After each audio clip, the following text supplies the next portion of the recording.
Okay, Pops, you sent me this tweet. It was incredible. Hertz really not being that consumer advocate at all. Today, we're going to run through what happened to this poor woman who tried to get a car over Thanksgiving. Are you surprised? Are you surprised? I want to start off there. Am I surprised? Well, yes and no. I mean, you and I both know that there is that Hertz and other rental car companies have been unable to replenish their fleet of new cars because of the chip shortage and the manufacturing issues. So they've been going out and overpaying for 1 to 2 year old pre-owned cars to add those cars to their fleets. So we know, as a matter of fact, that their fleets are smaller than what they would normally like to have. So Definitely. I'm not surprised that there was an issue with cars. What I am surprised with is the lack of sensitivity towards taking care of a customer. I think the headline should be Hertz, Hertz, Hertz, Hurts, its customers. Yeah, let's give a high level overview and then we'll jump into this. So, essentially, this woman, Kate Klonick, she is a practicing lawyer, and she was not the right person to break a contract with. Essentially, what happened is she's in New York City, she went to the Hertz location where she had registered to pick up a vehicle many, many, many weeks in advance. Got there was one person working, and essentially, that one person that was working said, I'm not going to finish helping everyone here because my shift ended hours ago and I'm overworked and there's not enough cars anyway, so whatever. I'm not going to help everyone. What ended up happening is essentially Hertz offered Kate a different car, but at a much, much, much different price point, even though she had this agreed contract for the vehicle that she had requested and signed off on.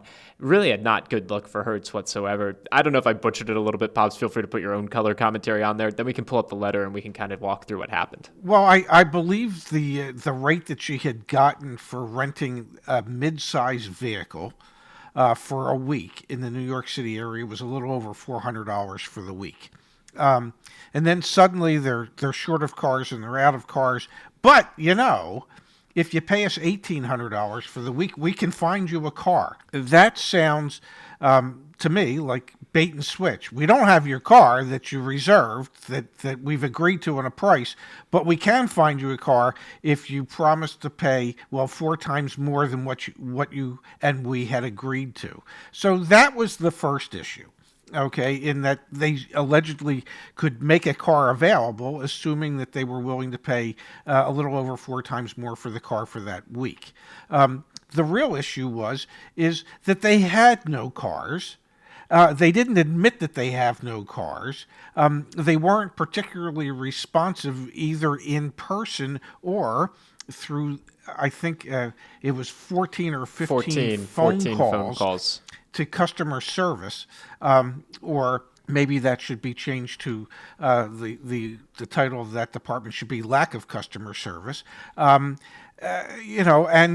was disconnected after waiting upwards of an hour or two, several times. So it's just the whole aspect of how Hertz was treating a gold card member, which is their top members, leaves a lot to be desired. So let's run it back a little bit, like from the actual. So essentially, what happened is Kate wrote a letter describing her experience, and she posted it on Twitter, and it went viral. And now Hertz, at the time we're filming this, is trending on Twitter, but for all the wrong reasons, not because Tom Brady is in their most recent. Yeah. deal Apparently with they Hertz or were whatever. apparently they were fresh out of Teslas in New York as well. Yeah, exactly. Where are those Model 3s at? So like we were saying, so she shows up at the time when she's supposed to pick up her vehicle. The employee leaves. They don't have enough cars.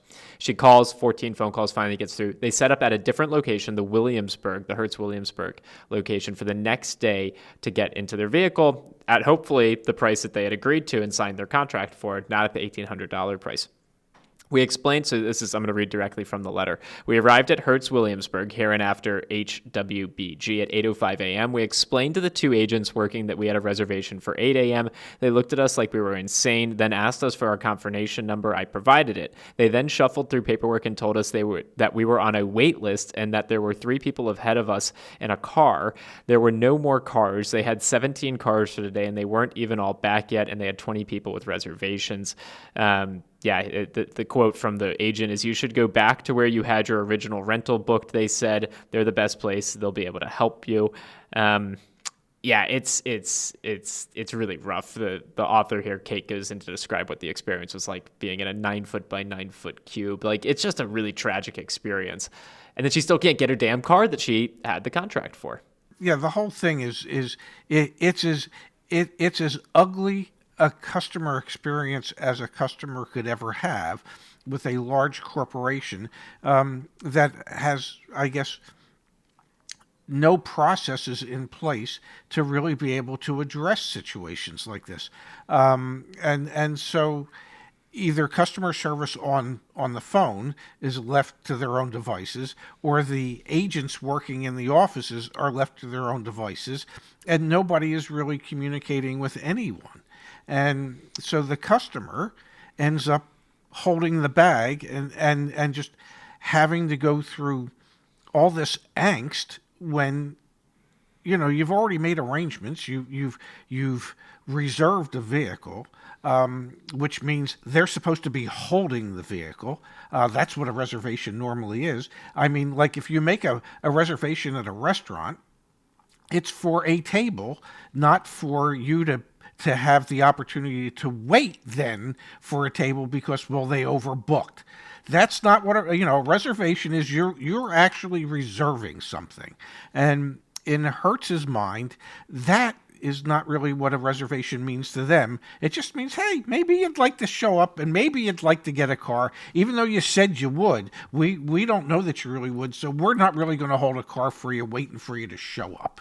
So, end of the story here is that Kate got a bit of a refund because they ended up actually spending, I think it was around $1,000 to get into a car. They just bit the bullet, but then she wrote this formal complaint. She's going to small claims court and filing a complaint against Hertz, which makes sense. You can't be doing this, and you can't be doing this, especially with lawyers in New York City. Like, pick a better, person. No, I'm completely teasing. Like, this is totally unacceptable, and I think the fact that you have to go to small claims court for something as usually trivial as getting into a rental car speaks volumes to where the market is right now. There's just not enough cars, and Hertz is struggling, and then that's having a real material impact, not on people just trying to buy cars, but on people just trying to rent them to get from place to place for a holiday. And realistically, maybe Hertz is preparing itself for another bankruptcy by treating customers the way they're treating customers.